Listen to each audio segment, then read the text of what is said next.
the deep evening, I, named William, was driving an old snow weasel car on the dusty country road.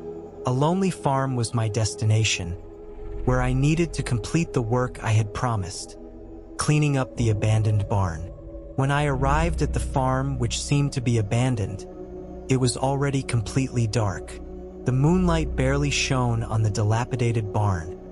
The building stood alone in the darkness, presenting an evil temptation. I forced a smile, took a deep breath, and then got off the car. I walked on the grass, feeling the soil a bit cold. When I stepped into the barn, I could smell the hidden, damp, woody scent. I turned on my flashlight, illuminating the corner of the barn. Suddenly, a faint cry echoed in the empty barn, emanating vaguely from the corner. I froze, took a deep breath, and then slowly moved towards the source of the sound. It was a doll issuing bursts of cold cries. What's strange was that as I scrutinized it, its eyes seemed to be staring at me.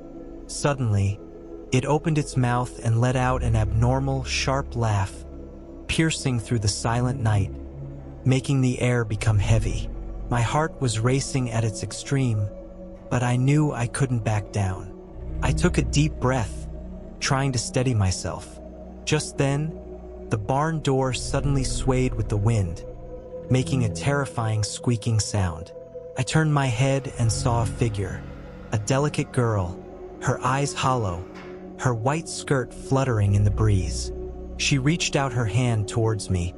I could see her pale skin shimmering under the moonlight. I wanted to scream, but the sound stuck in my throat. All I could do was watch her slowly approach me, step into the beam of my flashlight.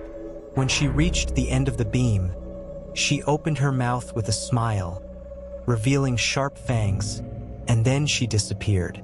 In terror, I was unable to move, just watching the horrifying scene. I felt every inch of my skin trembling.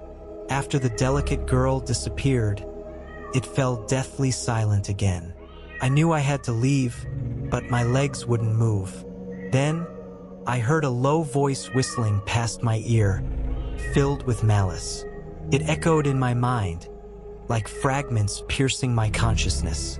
I turned my head and found the doll looking at me, its tiny hand gripping my wrist, firmly not letting go. The girl's face suddenly appeared in my mind, her hollow eyes flickering in the darkness. I tried to wriggle free, but the doll's hand was abnormally rigid, unable to break free. Then, a weird sensation welled up in my mind. I looked at my body and found I was disappearing. My hands, my legs, my entire body were slowly fading away. The delicate girl started to laugh, her laughter echoing in the barn. I was plunged into deep terror. I couldn't breathe. I felt like I was facing death. Then, everything went dark. When I woke up, I found myself lying in the barn. Dawn had already broken. The doll was not by my side, but I could feel its presence. I stood up and realized I was still here. Then, I looked out the window and saw the delicate girl standing there quietly, smiling at me. Her eyes seemed to tell me, "This is not over yet."